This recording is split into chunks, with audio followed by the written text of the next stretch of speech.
মানবতা বিরোধী অপরাধের মামলায় রায় দেওয়ার ক্ষেত্রে নারী হিসেবে ক্ষমতাচ্যুত প্রধানমন্ত্রী শেখ হাসিনাকে কোনো সহানুভূতি দেখানো হবে কিনা এমন প্রশ্ন এখন ঘুরপাক খাচ্ছে সাধারণ মানুষের মধ্যে।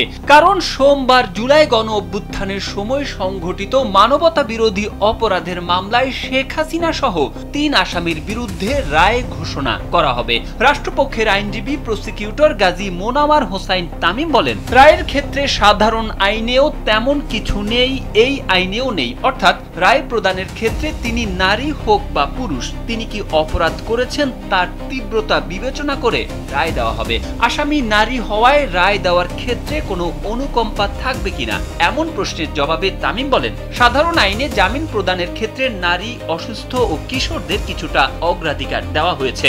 অপরাধ প্রমাণ হলে আন্তর্জাতিক অপরাধ ট্রাইব্যুনাল আইনে নারী হিসেবে শেখ হাসিনার বিশেষ সুবিধা পাওয়ার সুযোগ নেই জানিয়ে তিনি বলেন, রায়ের ক্ষেত্রে আসামি নারী হোক পুরুষ হোক, তিনি তার অবস্থান থেকে কি অপরাধ করেছেন সেই অপরাধের গ্রাভিটি বিবেচনা করে শাস্তি দেওয়া হবে। মামলা প্রমাণ না হলে খালাস দেওয়া হবে। প্রসিকিউটর তামিম আরো বলেন, ফৌজদারি কার্যবিধিতে জামিনের ক্ষেত্রে নারী, অসুস্থ ব্যক্তি এবং কিশোর, বালক, শিশুদেরকে সুবিধা দেওয়া হয়েছে, কিন্তু রায়ের ক্ষেত্রে আমাদের সাধারণ আইনেও নারীকে কোনো আলাদা সুবিধা দেওয়া হয়নি। এ বিষয়ে ট্রাইব্যুনাল আইনে কোনো আলাদা প্রিভিলেজ নেই।